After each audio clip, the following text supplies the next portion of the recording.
शांति। आज 17 जून 2024 भारत में सोमवार है। Today is 17 June 2024 and it's Monday in Bharat. आज की मुरली का जादुई रहस्य स्वयं को प्रेरणा देने के लिए magical secrets of today's Murli for motivating the self. आज की साकार मुरली कल का व्यक्त मुरली की पॉइंट ही आज बाबा साकार मुरली में रिवाइज कर रहा है वरदान में। जैसे कल के मुरली में कहा था कि वाई के बजाय फ्लाई को याद करो, तो बाबा रिप्लेसमेंट दे रहा है। वाई और आई, ये दो शब्द आज के वरदान में बाबा ने याद किए कि वाई के बजाय वाह और आई के बजाय बाबा शब्द इस्तेमाल करो, ऐसे बाबा ने कहा है। बहुत गुह्य बात है ये। इसकी गहराई में हम जाएंगे कि कैसे हम अविनाशी सिद्धियां प्राप्त कर सकते हैं इससे। इतनी गुह्य बात है ये। इसके ऊपर ही हम आधा घंटा जा सकते हैं। कई बाबा के बच्चे संकल्प करते हैं लेकिन उनको उसमें सफलता नहीं मिलती क्योंकि अविनाशी गवर्नमेंट की स्टैंप नहीं लगती है। तो बीज के साथ जब तक जुड़ेंगे नहीं, शिव बाबा के साथ बीज के साथ जुड़ने के बाद जब संकल्प करते हैं तब उसमें कैसे सफलता मिलती है वो हम देखने वाले हैं। आज बाबा ने डबल ताज को याद किया है, प्यूरिटी का ताज और धन का ताज। ये तीन शब्द बाबा ने मुरलियों में सुनाए हुए हैं, ताज, तख्त और तिलक। इसके संदर्भ में हम देखेंगे एम ऑब्जेक्ट को सामने रखने से दैवी गुण कैसे धारण होने लगते हैं। और भगवान बेहद का बाप, बेहद का वर्षा, बेहद की खुशी देने के लिए हम बच्चों की सेवा करने आए हुए हैं। ये आज की मुरली है। विशेष बाबा ने याद किया है कि दैवी गुण वाले मनुष्य की महिमा और बाप की महिमा में अंतर है। और कर्म अकर्म विकर्म, ये भगवत गीता का श्लोक आज के मुरली में आया हुआ है।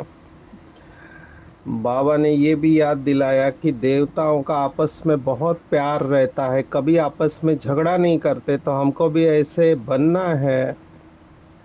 और भारतवासियों ने नाम बदला तो सारे दुनिया वालों ने नाम बदल दिया। शिव भगवान वाच के बदले श्री कृष्ण भगवान वाच कह दिया। बाबा ने हमको इतना सुखी बनाया था कि सारा आसमान धरती सबके हम मालिक बन गए थे। और वो भी पौना कल्प सुख है, 3/4 सुख है, 1/4 लास्ट में दुख है। क्योंकि जब दूसरे धर्म वालों की आत्माएं करोड़ों के अंदाज में होंगे तब वो भारत पर आकर जीत पहनते हैं। ये राज बाबा ने आज हमको समझाया है। माया थप्पड़ मारती है तो पूरी की कमाई चट हो जाती है। आज की मुरली वैसे छोटी है तो मम्मा की मुरली है। हम समझ सकते हैं कि मम्मा का स्मृति दिन आ रहा है 24 जून, तो मम्मा के महावाक्य आएंगे कई सेंटर पर रोज।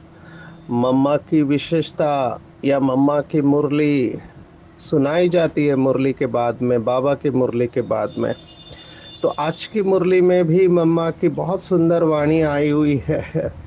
और उसमें मम्मा ने कहा कि कैसे अपना पार्ट खूबी से बजाना है जो सभी वाह वाह करे। इसके भी गहराई में अगर समय मिला तो हम जाएंगे। मैं शुरुआत करना चाहूँगा जो भगवत गीता का श्लोक है, चौथा अध्याय 17वां श्लोक है, fourth chapter 17 verse of Bhagavad Gita.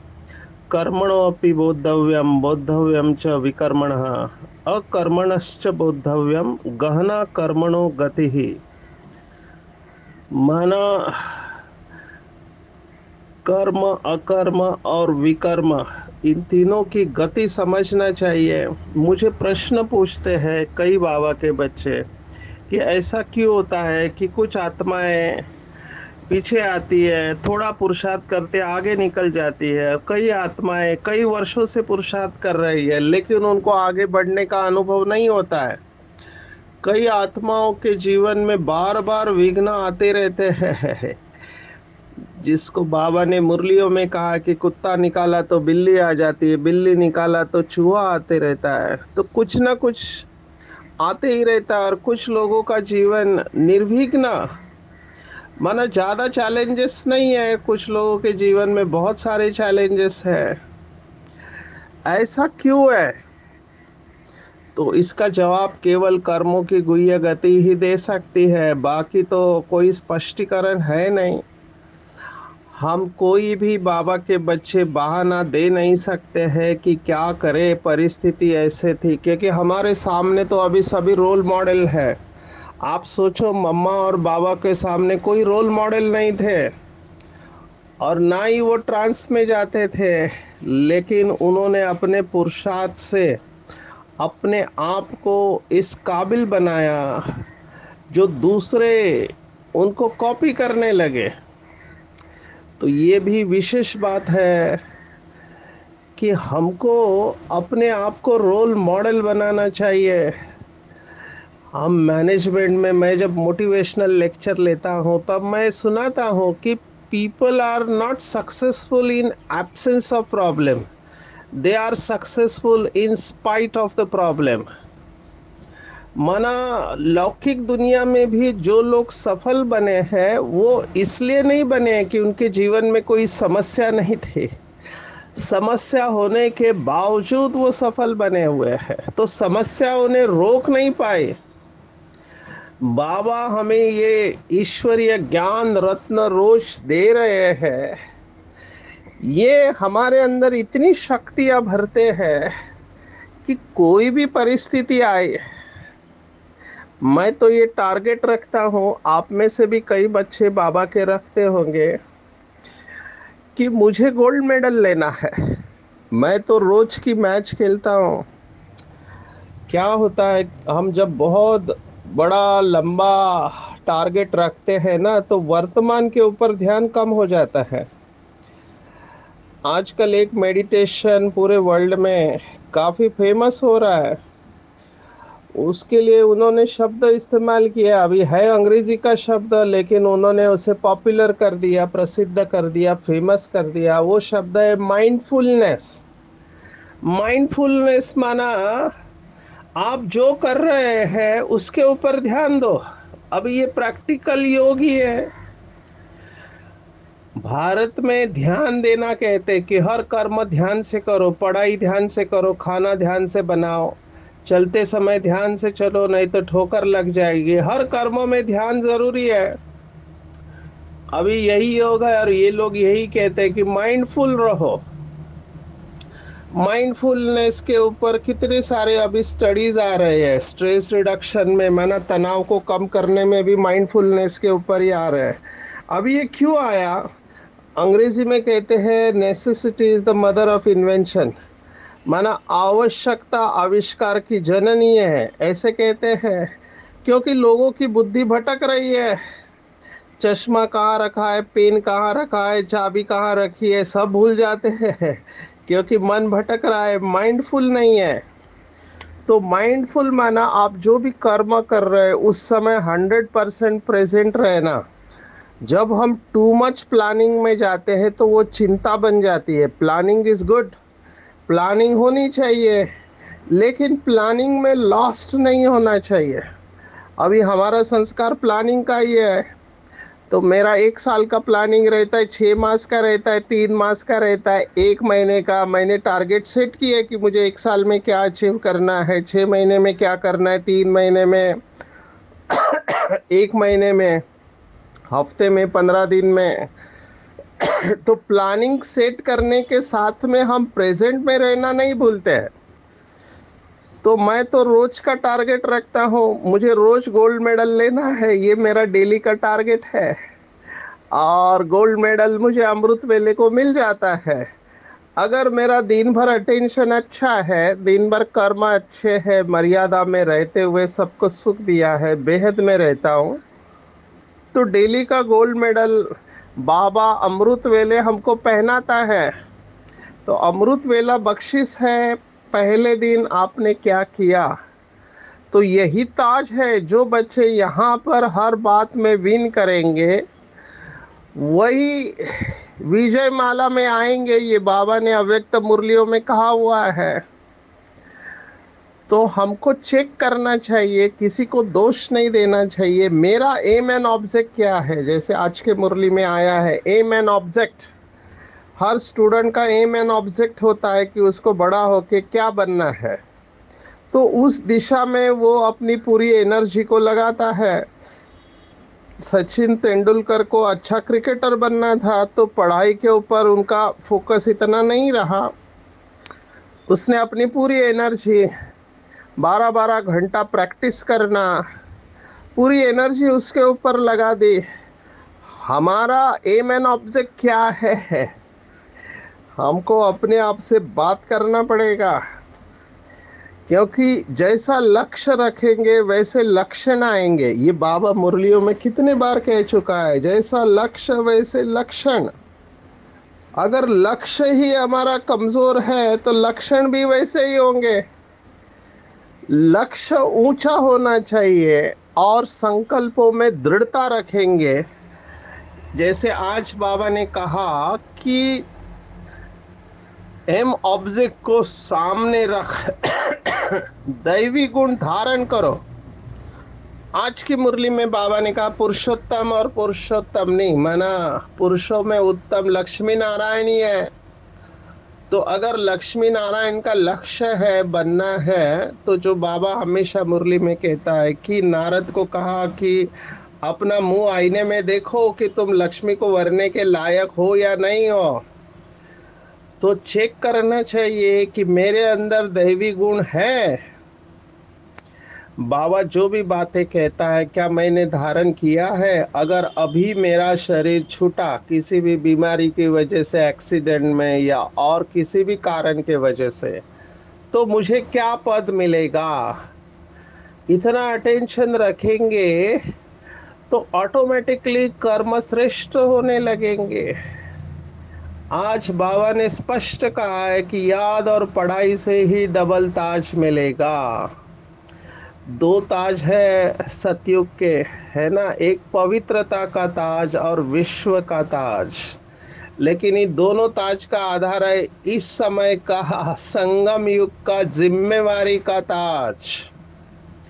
इस समय जो बाबा के बच्चे जिम्मेवारी उठाकर चलते हैं, जिम्मेवारी का ताज जो इस समय उठाते हैं, उन्हें ऑटोमेटिकली सतयुग में ये डबल ताज मिल जाता है। अभी जिम्मेवारी उठाने के कई सारे फायदे हैं, जिम्मेवारी उठा लेना चाहिए। बाबा ने इसके ऊपर मुरलियां चलाई है कि आपको केवल हिम्मत का एक कदम रखना है। जो भी बाबा के बच्चे समर्पित जीवन जी रहे हैं, ये उन्होंने जिम्मेवारी उठाई है। वो चाहते थे तो लौकिक दुनिया में रह सकते थे, ऐसे हर बाबा के बच्चे, भले आप गृहस्थ में रह रहे हो, लेकिन कोई ना कोई जिम्मेवारी जरूर उठानी चाहिए। इसको सिंपल भाषा में हम कहेंगे कि अपने आप को किसी न किसी सेवा में बांध लेना चाहिए। देखो कई बाबा के बच्चे कितने सेंटर पर माइक या टेप रिकॉर्डर पर बैठने की सेवा करते हैं। अब ये जिम्मेवारी है, बहुत बड़ी जिम्मेवारी है कि रोज का रोज टेप रिकॉर्डर और माइक पे बैठकर नियमित रूप से, तो बहनें निश्चिंत हो जाती है।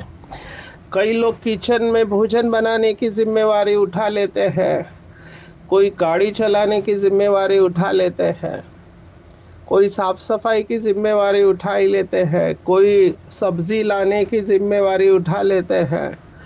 पर ये नियमित लंबे समय से करना चाहिए। तभी क्या होता है कि बाबा, मैंने देखा है, मैं आपको बहुत अनुभव सुना सकता हूँ, हमने पहले भी देखा है कि बाबा के हर बच्चे में कोई ना कोई विशेषता जरूर है। संपूर्ण बनने का शॉर्टकट है कि अपनी विशेषता जो ड्रामा प्लान अनुसार आपको मिली हुई है, हर एक बाबा के बच्चे में विशेषता है। ऐसा कोई भी बच्चा हो नहीं सकता जिसके अंदर कोई विशेषता नहीं है। तो अपनी विशेषता को ईश्वरीय सेवा में लगाएंगे तो वो बढ़ते जाएगी, पर उसमें मास्टरी आनी चाहिए। आप देखो, ऑलराउंडर दादी जिसको बाबा कहते थे, अभी उसने कितनी विशेषता अपने अंदर भरी होगी। क्यों भगवान उसे ऑलराउंडर कह रहा है? 17 ड्यूटी संभालना यज्ञ की ये कोई मासी का घर नहीं है। एक ड्यूटी जब संभालते ही किसी के नाक में दम निकल जाता है। यहाँ पर एक माता, क्यों बाबा माताओं की इतनी महिमा कर रहा है? क्योंकि ये सब यज्ञ को संभालने वाली माता है। जैसे कल का दिन जसोदा माता का दिन यादगार, ब्रह्मा बाबा की लौकिक युगल जिसको सभी मैया कहते थे, ये सब माताएं थी। इन्होंने यज्ञ को कितना प्यार से संभाला होगा। आप सोचो, एक एक की विशेषता आप देखो तो बाबा जो माताओं को घरेत्री कहता है, माना घर को संभालने वाले, और ये केवल संभालने वाले नहीं, ये योगी भी उतने ही पावरफुल योगी, क्योंकि बाबा ने कहा, इन्होंने धारण किया एब्सोल्यूट ओबीडियंस, आज्ञाकारी।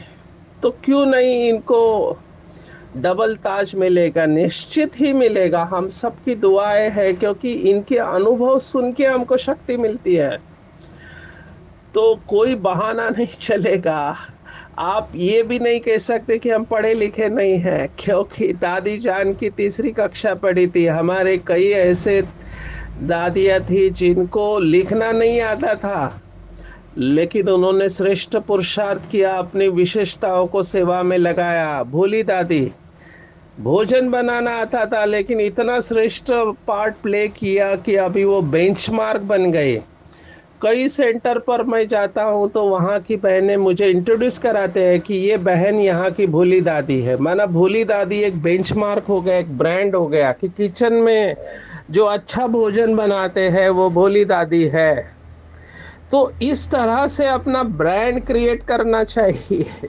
जो भगवान की नज़र आपके ऊपर पड़े। वैसे तो बाबा की नज़र हर बच्चे के ऊपर होती है, लेकिन बाबा भी खुश होता होगा कि कोई बच्चा अगर जिम्मेवारी उठाता है।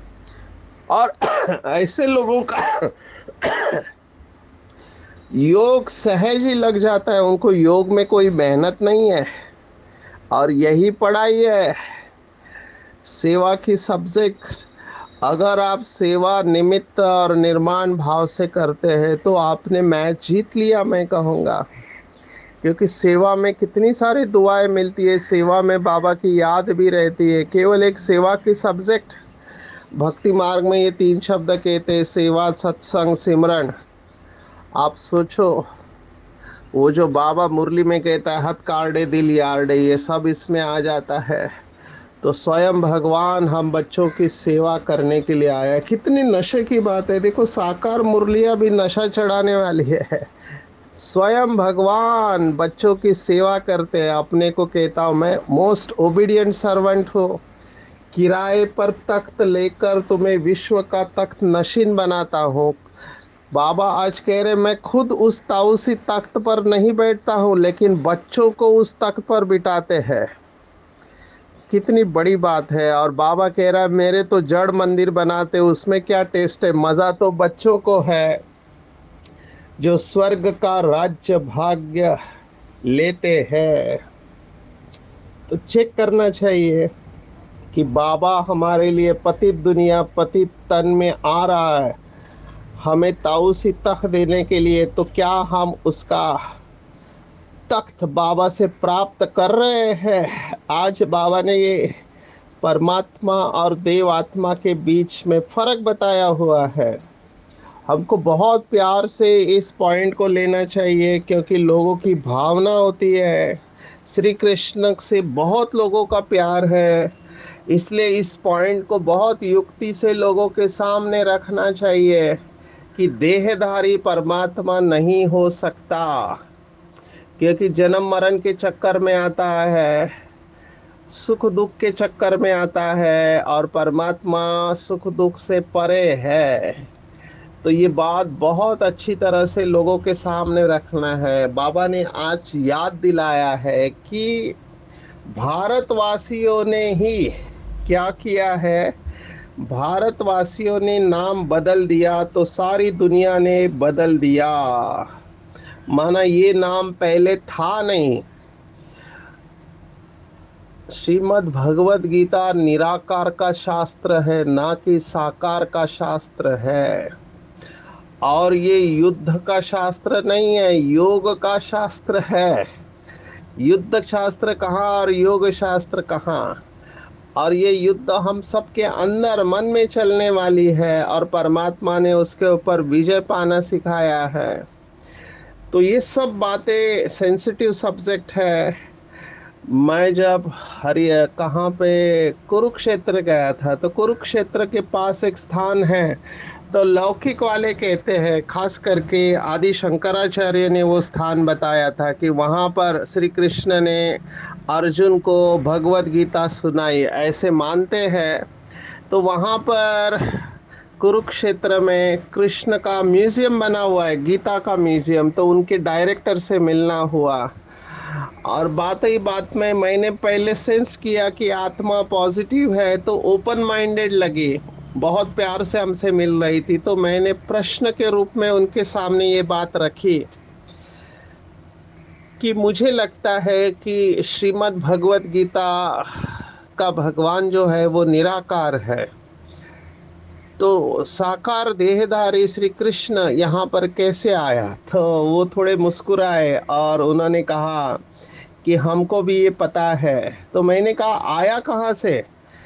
तब उन्होंने बताया कि जिस समय बुद्ध की आत्मा इस धरती पर आई, तो उसके अंदर बहुत ताकत थी। जहाँ पर भी बुद्ध की सभा होती थी, तो वहाँ पर सभी फॉलोअर्स बन जाते थे। ये उसकी प्यूरिटी का प्रभाव था। अभी निराकार को बुद्धि से पकड़ना हर एक के बस की बात नहीं है। तो फिर बुद्ध के सामने किसको खड़ा किया जाए? तो उस समय यही डिसाइड हुआ कि श्री कृष्ण का चरित्र ऐसा है जिसको हम बुद्ध के सामने खड़ा कर सकते हैं। और फिर वो निराकार का शास्त्र साकार देहदारी का शास्त्र हो गया, ऐसे उस व्यक्ति ने मुझे बताया। तो इस समय ऐसे लोग भी हैं जो मानते हैं कि श्रीमद् भगवत गीता ये निराकार का शास्त्र है। हम सब बाबा के बच्चे जानते हैं कि आगे चलकर क्या होने वाला है, कि कैसे लोगों को स्वीकार करना पड़ेगा कि परमात्मा निराकार ज्योति स्वरूप है, और देवताएं जो है वो साकार है, जन्म मरण के चक्कर में आने वाले हैं।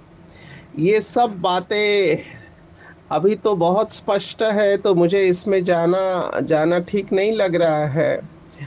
कई बाबा के नए नए बच्चे मुरली रहस्य सुनते हैं, तो उनके लिए ये सुनाना पड़ता है। बाबा ने कहा बाप की महिमा और दैवी गुण वालों की महिमा अंतर है।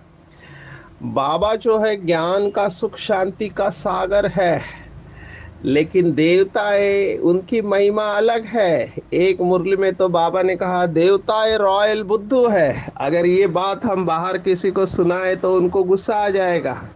पर बाबा रॉयल बुद्धू क्यों कहता है उनको? क्योंकि उनको दुख की अविद्या है। उनको दुख क्या है वो पता ही नहीं है, वो हमेशा सुख में रहते हैं। क्योंकि वहां रावण ही नहीं है, इसलिए वहां के कर्म विकर्म नहीं बनते, वो अकर्म है। ये भी कई लोग नए लोग प्रश्न पूछते हैं कि लक्ष्मी नारायण हो या श्री राम श्री सीता हो, ये सभी वहां पे कर्म तो कर रहे हैं, आत्मा शरीर में कर्म कर रहे हैं, तो कर्म का हिसाब किताब क्यों नहीं बनता? तो वहां के कर्म अकर्म होते हैं, इसलिए हिसाब किताब नहीं बनता, क्योंकि वहां पर माया ही नहीं है हिसाब किताब बनाने के लिए। ये तो द्वापर से जो भी हम कर्म करेंगे वो सुकर्म या विकर्म की कैटेगरी में आते हैं। सतयुग त्रेता में अकर्म की कैटेगरी होती है। तो ये सब सब्जेक्ट्स हमारे 7 डेज कोर्स में कवर हो जाते हैं, लेकिन जैसे हम मुरलियों का स्टडी करने लगते हैं तो कर्मों की गुह्य गति के ऊपर ध्यान देना चाहिए। बहुत बाबा के बच्चे अनजानेपन में उनको पता ही नहीं होता है कि उनसे विकर्म हो रहे हैं। एक उदाहरण मैं दे रहा हूँ। बाबा ने कहा किसी ने आपको किसी और आत्मा की निंदा सुनाई और आपने हाँ कहा, तो भी वो विकर्म की कैटेगरी में आ गया। तो ये अनजानेपन में सूक्ष्म विकर्म होते हैं, इनको एनकरेज नहीं करना चाहिए। आज बाबा ने कहा कि दूसरे कब बाप के ऊपर बना भारत के ऊपर राज्य करते हैं तो 3/4 तो देवताएं सुख अनुभव करते हैं, लेकिन जब दूसरे धर्म आते हैं धीरे धीरे उनकी संख्या बढ़ने लगती है, जैसे इस्लामी है, बौद्धी है। और जब इनकी संख्या करोड़ों में जाती है तब वो युद्ध करके भारत के ऊपर राज्य करते। जैसे भारत में मुगलों ने 800 वर्ष राज्य किया और अंग्रेजों ने 200 वर्ष। तो ये सब लास्ट में होता है, शुरुआत में ये नहीं होता है, क्योंकि उनकी संख्या कम होती है। इस समय भारत में कई लोगों को टेंशन आ रहा है कि कुछ धर्म की संख्या बढ़ती जा रही है, तो हमारा क्या होगा भविष्य में। तो उनको अगर ये ज्ञान समझ में आ जाए तो वो निश्चिंत हो जाएंगे कि ड्रामा खत्म होने वाला है। और ड्रामा प्लान अनुसार ये सब बातें हैं, ये युद्ध के लिए निमित्त बनेंगी और भारत में सिविल वॉर चालू हो जाएगा। और इसमें कल्याण है, इसमें डरने की कोई बात नहीं है। हम सबको वापस जाना है, लेकिन उसके पहले अपने आप को तैयार करना है। हम खुश नसीब है, भले हमारा माया के साथ युद्ध है, अगर हम अलर्ट नहीं रहे तो बाबा ने कहा माया थप्पड़ लगाए देगी और की कमाई चट हो जाएगी। खुश नसीब शब्द मुझे पर्सनली बहुत पसंद है। एक है नसीब और एक है बदनसीब और एक है खुश नसीब, ये 3 शब्द है। लौकिक में कहते हैं जो अपने नसीब से खुश है उसे खुश नसीब कहते हैं, और जो अपने नसीब से दुखी है उसे बदनसीब कहते हैं। कुछ आत्माएं हमेशा असंतुष्ट रहते हैं, उनके पास सब कुछ होते हुए भी असंतुष्ट रहते हैं। तो मैं उनके लिए आज की मुरली से कहना चाहूँगा, ये स्लोगन अपने डेस्क पे जहाँ आप बैठते हैं, आते जाते आपका ध्यान जाएगा, वहाँ पर ये बड़े बोल्ड अक्षरों में लिख लेना चाहिए। चारों ही बातें, वाह बाबा, वाह तकदीर, वाह परिवार और वाह श्रेष्ठ संगम का सुहावना समय, हर कर्म वाह वाह। आप देखो सिख धर्म की स्थापना इस एक के ऊपर वो वाहे गुरु वाहे गुरु कहते रहते हैं। तो सचमुच में है ये, गुरु की वाह वाह है, बाप की भी वाह वाह है और टीचर की भी वाह वाह है। हर बात में जिस आत्मा के मुख से वाह वाह निकलता है उसका ऑटोमेटिकली भाग्य श्रेष्ठ बनना ही है, बनना ही है। ये बहुत सटल, बहुत सूक्ष्म बात है। आप इसके ऊपर चिंतन करना या इसका अभ्यास करना, चाहे कुछ भी हो जाए। बाबा कहता है अम्मा मरे तो हलवा खाओ। आज बाबा ने मुरली में कहा पुरुष जब स्त्री मर जाती है तो पुरानी जुत्ती गई तो नहीं लेते हैं। कई लोगों को ये बात अच्छी नहीं लगती है, क्योंकि सभी पुरुष ऐसे नहीं होते हैं। आजकल तो स्त्रियां भी पति मरने के बाद दूसरी शादी कर लेते हैं। तो ये पहले की बातें हैं, अभी तो कलयुग है। लेकिन कहने का भाव है कोई भी मरे तो खुश रहना चाहिए, क्योंकि वो अपनी यात्रा पर चली गई। आत्मा अविनाशी है, इसलिए हर कर्म में वाह वाह होना चाहिए। अगर वाई आया तो फ्लाई ध्यान में रखना चाहिए, और आय आया तो बाबा शब्द। बाबा ने एक मुरली में कहा था कि मैंपन और मेरापन बाबा में समा जाए, बाबा ही मेरा संसार है। मम्मा ने भी आज बहुत अच्छा कहा है कि अपना पार्ट इस तरह से बजाओ कि पर्दा गिरने के बाद भी तालियां बजती रहनी चाहिए। आज की पूरी मुरली में टेक होम, अगर आप मुझे कहो तो मैं कहूँगा वाह वाह वाह वाह वाह वाह। जो भी संकल्प करते हो उसे बीज रूप बाप के साथ कंबाइन होके करेंगे तो उसमें अविनाशी गवर्नमेंट की स्टैंप लग जाएगी। बाबा ने जो हमको कर्म कर्म विकर्म की श्रेष्ठ गति बताई है उसके आधार पर श्रेष्ठ कर्म करने हैं। डबल ताज प्राप्त करने के लिए याद और पढ़ाई के ऊपर अटेंशन देना है। एम ऑब्जेक्ट को सामने रखना है कि रोज मुझे गोल्ड मेडल लेना है, रोज गोल्ड मेडल लेना है, दैवी गुण धारण करने हैं। अच्छा, ओम शांति।